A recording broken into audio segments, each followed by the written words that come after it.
یار ویسے میں پالیٹکس پہ ہمیشہ اوائڈ کرتا ہوں اس گروپ میں بات کرنا، لیکن I am force to now. یار یہ دیکھو، actual this was the aim of our enemy, not to remove this government جس نے 3 سال سے ویسے ہی کباڑا کر دیا، لوگ سڑکوں پہ آ گئے. وہ تو ویسے ہی پرپز سالو کر رہا تھا. You name any good thing which this government has done for the last 3.5 years. لیکن چلو لیو دیٹ اسائڈ. ابھی ان کا یہ تھا نا کہ جی یہ سازش ہوئی ہے چینج کرنے کے لیے.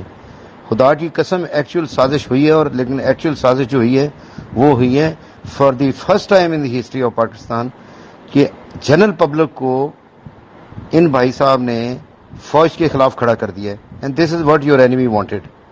دس is what your enemy wanted to make us like Libya. This is what they wanted to make us like Syria. They wanted to make us like Iraq اور سوڈان اور ادھر ادھر جتنی بھی مسلمان ملکوں میں انہوں نے تباہی پھیری ہے.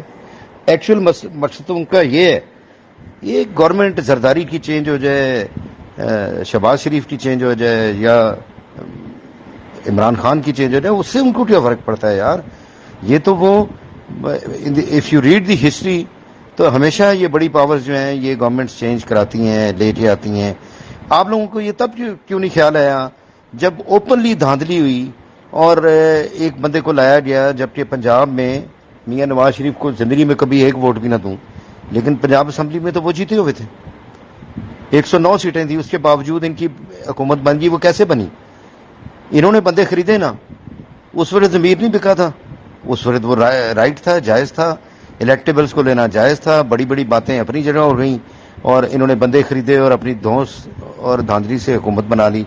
کراچی میں آئی کین ٹیل یو 10-10 ہزار ووٹ کے اوپر ڈبل ٹھپے لگا کے ان کو کینسل کیا گیا. ورنہ عامر لا کے لیاقت کی کیا اوقات تھی، وہ جیت جاتا. اور ایم کیو ایم کا اتنا اسٹرانگ بندہ ہو جس کو اس نے ہرایا. یار یہ ہوا ہے. اس وقت فوج کیوں نہیں بری تھی؟ اس وقت اچھی تھی جو ان کو لے آئی. ان کی انٹینٹ تھی کہ چلو نیا بندہ آئے. آپ جیسے اور میں نے بھی ان کو ووٹ دیا، سب نے